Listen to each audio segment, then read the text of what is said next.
السلام علیکم ورحمۃ اللہ وبرکاتہ۔ عزیز طلباء و طالبات، آپ سب کا خوش آمدید ہے ہماری یوٹیوب چینل جے کے بوس فاؤنڈیشن کلاسز میں۔ پیارے بچوں، آج ہم جماعت 10ویں اردو کا قصہ غزل میں سے سبق نمبر 3 جو ہے، یعنی کہ غزلیات مرزا اسد اللہ خان غالب جو ہے، اس کے اوپر مبنی جو پہلا ویڈیو ہے، جس میں ہم ڈسکس کریں گے مرزا اسد اللہ خان کے حالات زندگی اور ادبی کارنامے۔ تو پیارے بچوں، آپ کو بتاتے چلیں کہ اس غزل کے پورشن پہ، یعنی کہ اس لیسن کے اوپر بھی ہمارے ٹوٹل 4 ویڈیوز آئیں گے۔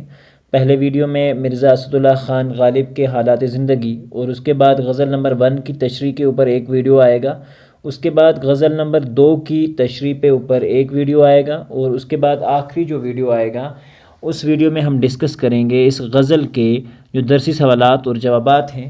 تو پیارے بچوں، اگر آپ چینل پر نئے ہیں، چینل کو سبسکرائب کریں اور بیل آئیکن کو ضرور پریس کریں، تاکہ ہم جب بھی کوئی نئی ویڈیو اپڈیٹ کریں تو اس کا نوٹیفیکیشن آپ کو قبل از وقت موصول ہو۔ تو پیارے بچوں، بغیر وقت ضائع کیے ہم آج کا اپنا ٹاپک جو ہے وہ شروع کرتے ہیں۔ حالات زندگی مرزا اسد اللہ خان غالب۔ مرزا غالب کے دادا مغل بادشاہی کے آخری زمانے میں ایران سے ہندوستان آئے۔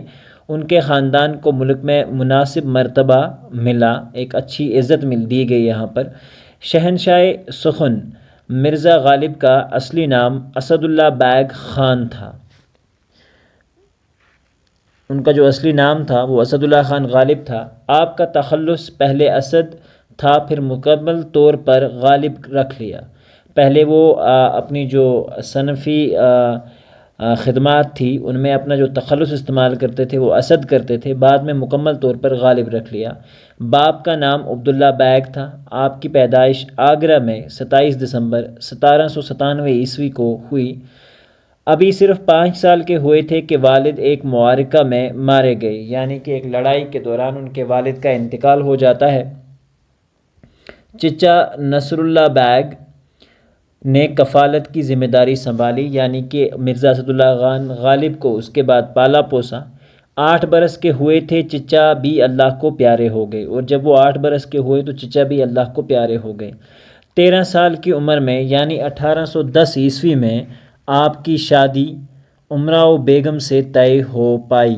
ٹھیک ہے، ایک عورت جس کا نام امراؤ بیگم تھا، اس سے ان کی شادی ہو گئی۔ شادی کے بعد آگرہ کو ہمیشہ کے لیے الوداع کہہ کر چھوڑنا پڑا۔ مستقل سکونت دہلی میں اختیار کی۔ دہلی میں شاہی دربار میں ملازمت حاصل کی۔ بہادر شاہ ظفر نے نجم الدولہ دبیر الملک نظام جنگ کا خطاب عطا کیا۔ یہ جو لقب تھے ان کو مغلیہ سلطنت نے دیے تھے، بہادر شاہ ظفر نے دیے تھے۔ بلاخر یہی دہلی میں آپ کا انتقال 15 فروری 1869 عیسوی میں ہوا۔ تو پیارے بچوں، یہ کچھ حالات زندگی تھے جو مرزا اسد اللہ خان غالب کے حالات زندگی تھے، کچھ یوں تھے۔ اب ان کی ادبی خدمات، اور یا ہم ایسا کہیں کہ جو ان کی غزل گوئی تھی، اس کے اوپر جو ایکسٹریکٹ ہم نے لکھا ہے وہ میں آپ کو پڑھ کے سناتا ہوں، تو آپ کا جو نوٹ ہوگا اس کے ساتھ مکمل ہو جائے گا۔ غالب فارسی اور اردو کے بہت بڑے شاعر تھے۔ غالب نے 2 طرح کی شاعری بہت زیادہ کی، ایک تو عربی فارسی میں اور دوسری اردو میں، مگر جس زبان میں غالب کا نام چمکنے لگا وہ زبان اردو ہے، یعنی کہ جس زبان میں وہ بہت زیادہ مشہور ہوئے وہ زبان جو ہے وہ اردو ہے۔ اردو نثر کے علاوہ غالب نے اردو غزل کو بام عروج تک پہنچایا۔ نثر کے علاوہ غالب نے بہت ساری غزلیات لکھیں اور غزل کو ایک نیا رخ دیا۔ غالب نے غزل میں نئے تجربے کیے۔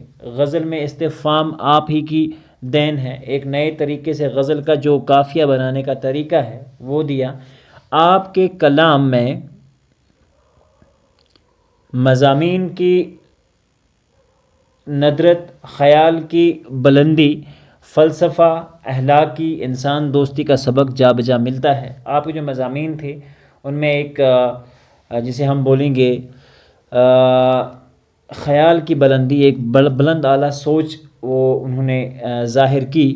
فلسفہ، ایک فلاسفی انہوں نے بیان کی۔ اخلاقیات پہ زور دیا، انسان دوستی کا سبق بھی دیا۔ بقول آل احمد سرور، غالب سے پہلے شاعری دل والوں کی دنیا تھی۔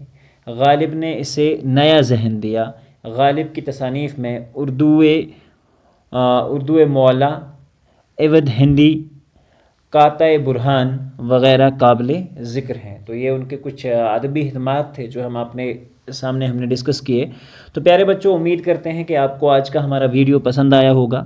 ملتے ہیں اگلے ویڈیو میں، جس میں ہم ڈسکس کریں گے آپ کی درسی نصاب میں شامل جو مرزا اسد اللہ خان کی لکھی ہوئی ایک غزل ہے، غزل نمبر 1۔ تو تب تک کے لیے اللہ حافظ و نگہبان۔